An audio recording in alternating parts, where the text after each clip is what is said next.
manahimik. Dahil nalaman kong pati ang mga anak niya ay nagdodroga na.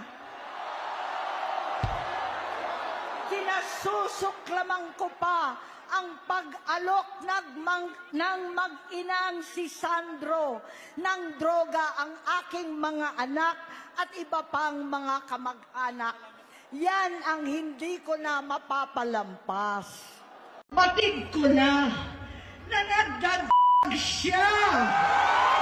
Kasabay ng almusal, mariwa pala.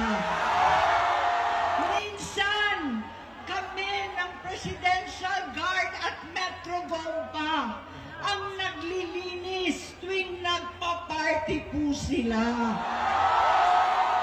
Hustisya sa bayan ninakawan! Hustisya! Hustisya sa bayan ninakawan! Bahang-baha na hanggang bubong! Pero hanggang ngayon, walang nakukulong! Investigasyon! Drama-drama! Hindi kami naman! Hindi kami naman! RNC for transparency! RNC for accountability! RNC for justice kami! Justice, justice, not justice! Justice, justice, not justice! Hanggang sa dulo, iparinig natin sa kanila. Ano yun?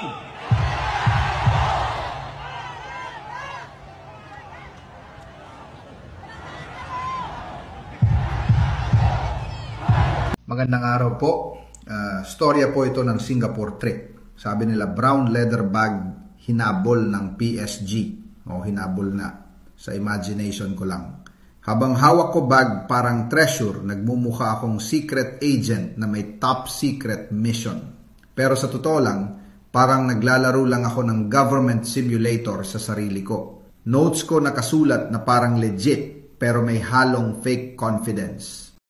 Dito sa EDSA, pinabang ng kapangyarihan, ipinahirap sa inyo. Pakinggan nyo ang sigaw ng mamamayang Pilipino!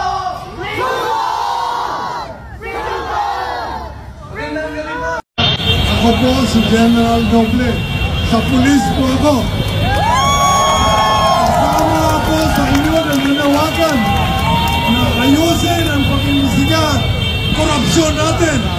Kung nagsimula sa Bulacan, tingnan natin baka nagsisimulatan, pinukulong lang. Yun pala.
magprotesta kontra korupsyon ng Iglesia ni Cristo ay pumunta sa Liwasang Bonifacio at doon magsagawa ng programa. At pagkatapos doon ay balak din daw nilang tumungo ng EDSA para doon ituloy ang kanilang protesta na ang panawagan ay transparency at makulong din ang mga kurap.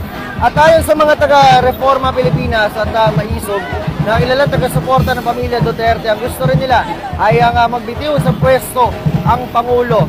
Ang una nilang balak sana ay sumama sa Iglesia ni Cristo para magprotesta kontra korupsyon dito sa Luneta, pero nang sila raw ay gumawa ng liham para payagan silang sumama, ay